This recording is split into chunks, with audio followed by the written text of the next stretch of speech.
tanggal berapa itu?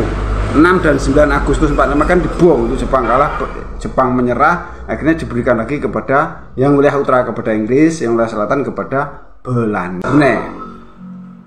Dan karena orang-orang Eropa itu susah mengucapkan Brunei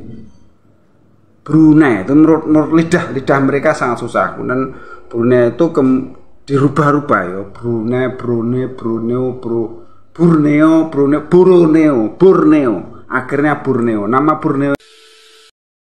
Assalamualaikum warahmatullahi wabarakatuh. Jumpa lagi dengan saya Tutor Gabut Official, The Gabut Official. Selamat siang kawan-kawan. Kumaha wartosna dalamang piye kabare Mas? Apik to? Ya apa cak kabare cak? Apik ta? Geng-geng kabare. Apa mana? Apa kareba? Ki apa kabar? Bagaimana kabarnya? Semoga kesehatan dan kebahagiaan selalu menemani hidup Anda. Baik, pada saat ini kita akan membahas dengan format yang berbeda. Membahas tentang Kalimantan. Kalimantan adalah merupakan pulau terbesar kedua di Indonesia setelah Papua, dan pulau terbesar ketiga setelah Greenland dan Papua. Pertanyaannya adalah, mengapa di Kalimantan ada 3 negara? Indonesia, Brunei, dan Malaysia. 73% wilayah Kalimantan masuk negara Indonesia, 26% masuk negara Malaysia, dan hanya 1% masuk ke Brunei Darussalam. Kita belajar bersama di The Gabut Official. Oke? Baik. Mengapa kok bisa terjadi terbagi menjadi 3 negara? Sebelumnya kita akan bahas tentang istilah Kalimantan. Kalimantan itu ada 2 nama. Satu Kalimantan seperti yang kita kenal, kemudian yang satunya adalah Borneo. Kita bahas yang Kalimantan dulu. Kalimantan berasal dari kata Sanskerta Kalamantana.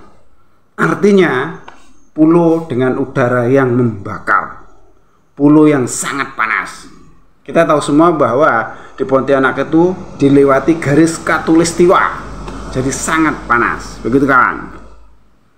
Baik, terus yang satunya ada nama yang namanya Borneo. Nah, kita untuk melihat nama Borneo harus menengok ke belakang dulu, melihat sejarah dulu. Sebenarnya dulu siapa di antara ketiga negara ini dulunya yang ada duluan, yang ada lebih dulu? Oke, kita simak bersama-sama di sini. Kan, pada abad keempat ada sebuah kerajaan namanya Kutai Kertanegara atau Kutai Martapura. Itu ada di Kalimantan Timur. Kita tidak bicara ini, tapi kita akan bicarakan tentang kerajaan Brunei yang ada di pesisir utara, untuk mencari dari mana kata-kata Borneo itu. Pada abad ke-6 berdiri sebuah kerajaan Kesultanan Brunei. Pada awalnya dia beragama Hindu dan Buddha, dan pada akhirnya ke belakangnya dia beragama Islam. Di pesisir ini tentu saja merupakan sebuah tempat yang sangat strategis karena pelabuhannya yang sangat terkenal dengan perdagangan rempah-rempah. Akhirnya banyak negara-negara dari berbagai belahan dunia datang ke Brunei. Pada abad ke-16, datanglah Portugis datang ke Brunei Darussalam. Ke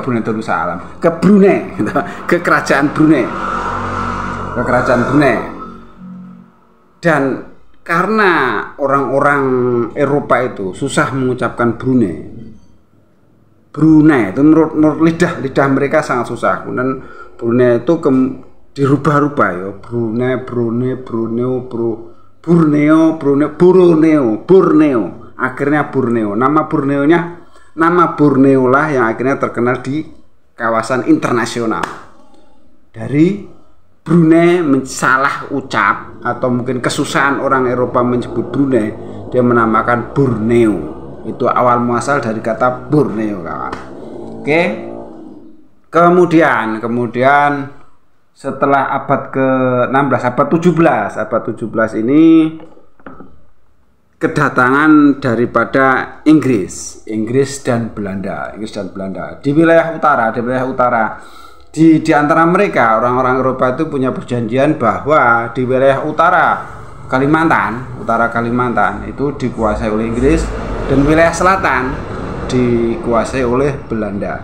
Kita tahu dari awal dari Semenanjung Medini itu, ujung Medini, kemudian Sarawak, terus Brunei, Sabah itu dikuasai oleh Inggris sampai ke India segala macam sono toh. Sedangkan sebelah selatan Pulau Jawa, khususnya Pulau Jawa, kemudian Kalimantan, Sulawesi dikuasai oleh Belanda. Itu abad ke-17. Setelah berjalannya waktu pada 1942, Perang Dunia Pertama kan grupnya Belanda dan Inggris kan kalah. Akhirnya Kalimantan secara keseluruhan diberikan kepada Jepang. Panas Ram ya, sumuk. Posisi siang nih panas sumuk ya. Akhirnya 1942 Perang Dunia Pertama, Inggris dan Belanda kalah, akhirnya Jepang masuk. Yang menang grupnya Jepang. Akhirnya Jepang menguasai yang dulu bekas jajahan Inggris, yang pesisir utara tadi, dan juga jajahan Belanda. Itu kawan. Itu Perang Dunia Pertama. Akhirnya meletuslah Perang Dunia Kedua 1945. Karena Jepang dibom atom kok. Jepang kan kalah tanggal berapa itu? 6 dan 9 Agustus 45 kan dibom itu, Jepang kalah. Jepang menyerah, akhirnya diberikan lagi kepada yang wilayah utara kepada Inggris, yang wilayah selatan kepada Belanda. Itu kawan. Pada Belanda. Terus 1945 kan Indonesia merdeka. Tetapi yang wilayah Kalimantan bagian selatan tadi yang bagian selatan tadi yang luas, yang bekas jajahan Belanda itu tidak langsung masuk ke Indonesia, karena kan yang diakui oleh Belanda pada waktu itu yang masuk negara Indonesia adalah Pulau Sumatera, Pulau Jawa, Bali, Madura, kan seperti itu. Dan pada tanggalnya lupa, tahunnya 1949 kalau nggak salah, baru Kalimantan masuk ke wilayah NKRI, seperti itu kawan. Sedangkan yang bekas jajahan Inggris 1946, mereka berdiri sebagai negara